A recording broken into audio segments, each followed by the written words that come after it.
चितेगाव येथे 30 वर्षीय विवाहितेचा विनयभंग. भांडण सोडवल्याचा राग धरून पतीला जीवे मारण्याची धमकी. चाळीसगाव प्रतिनिधी. कौटुंबिक भांडण सोडवल्याचा राग मनात धरून एका व्यक्तीने आपल्या 30 वर्षीय भावजईचा विनयभंग करून अश्लील शिवीगाळ केल्याची घटना चाळीसगाव तालुक्यातील चितेगाव येथे घडली आहे. या प्रकरणी संशयित आरोपीविरुद्ध चाळीसगाव ग्रामीण पोलीस स्थानकात विविध कलमान्वये गुन्हा दाखल करण्यात आला आहे. घटनेचा सविस्तर तपशील. फिर्यादी भारती विनोद कवडे, वय 30, रा, चितेगाव ता, चाळीसगाव या आपल्या पती, सासू आणि मुलीसह राहून शेती व्यवसाय करतात. त्यांचे दीर विठ्ठल शिवाजी कवडे हे त्यांच्या शेजारीच राहतात.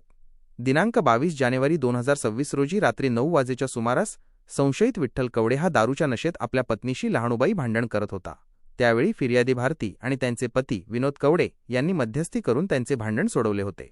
अश्लील वर्तन आणि अश्लाघ्य शिवीगाळ. या भांडणाचा राग मनात धरून दुसऱ्या दिवशी म्हणजे जानेवारी 23 रोजी सकाळी 8:30 वाजेच्या सुमारास संशयित विठ्ठल कवडे हा फिर्यादीच्या घरासमोर आला. फिर्यादीचे पती शेतात गेलेले असताना त्याने भारती कवडे यांना उद्देशून अत्यंत खालच्या थराची अश्लील शिवीगाळ केली आणि लज्जा उत्पन्न होईल असे हातवारे केले. तुला काय गरज होती माझे भांडण सोडवण्याची? तुला माणसे लावून तुझ्यावर बलात्कार करायला लावेल अशी धमकी देऊन संशयिताने पीडितेचा विनयभंग केला. जीवे मारण्याची धमकी. त्याचवेळी फिर्यादीचे पती विनोद कवडे शेतातून घरी परतले असता संशयिताने त्यांनाही तुला रात्रीचे भांडण सोडवण्याची काय गरज होती? तुला एका टकोऱ्यात मारून टाकेन असे बोलून जीवे मारण्याची धमकी दिली. हा वाद सुरू असताना सासू पद्माबाई कवडे, लक्ष्मण ठुबे आणि लहानुबाई कवडे यांनी मध्यस्थी करून पुढील अनर्थ टाळला. पोलीस कारवाई. या गंभीर प्रकारानंतर पीडित महिलेने चाळीसगाव ग्रामीण पोलीस स्टेशन गाठून आपली फिर्याद नोंदवली.